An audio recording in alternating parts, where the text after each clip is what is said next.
Hello everyone, কেমন আছেন আপনারা সবাই? আশা করি সকলে ভালো আছেন, আমিও ভালো আছি। তো আজকে হঠাৎ বসে কিছু খেতে এসে করতে তাই চলে আসলাম বাজারে। আর গাছ বাজার থেকে একটা জুস আর কয়েকটা পটেটো নিয়ে চলে আসলাম বাড়ি। পড়েছে কি আর বলে গেছে, পুরো মাথা খারাপ। তারপর বসে পড়লাম সবগুলোকে নিয়ে। এখন চলে একটা শশার কিছু জিনিস আছে, শশাগুলোকে ভালোভাবে ছিঁড়িয়ে তারপর সবগুলোকে একসাথে মাখিয়ে নিলাম। একে একে সবগুলোকে ভালোভাবে ঢেলে নিচ্ছিলাম। ঢেলে নেওয়ার পর ফাইনালি সবগুলোকে ঢালার পর এখন চলে একটু মাখা যাক, সবগুলোকে মাখিয়ে নিলাম।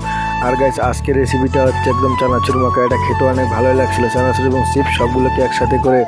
আর গাইস আজকে কিন্তু আমার বাড়িতে মা বাপ কেউই নেই, সবাই বাইরে গেছে। তো সবগুলোকে ভালোভাবে মেখে নিলাম। এখন গ্যাস চলে মাখানোর ফল। আর এদিক দিয়ে মাখানো অনেক সহজ, গাছ মাখাইতে ভালো লাগে। এদিকে গেছে আমি চিনি দিতে ভুলে গেছিলাম, তাই কিছু পরিমাণ চিনি দিয়ে ভালোভাবে মাখিয়ে নিলাম। মাখানো শেষ করে বসে পড়লাম খাওয়াতে। আর সাথে নিয়েছিলাম একটা জুস। আর গাইস আমার হাতের মাখাটা কিন্তু সত্যি অনেক সুন্দর হয়েছিল। কি আর বলি, নিজের হাতে রান্না নিজেই খাচ্ছে, নিজেই প্রশংসা করছে। আর এদিকে আমার খাওয়া দাওয়া প্রায় কমপ্লিট। গাইস দেখতে দেখতে আমার কিন্তু খাওয়া দাওয়া প্রায় কমপ্লিট। এই থালটাকে বাইরে নিয়ে আসলাম। তো গাইস সকলে ভালো থাকেন, ভিডিওটি লাইক করে চ্যানেলটা সাবস্ক্রাইব করে দেবেন, পেজটা ফলো করে দিয়েন।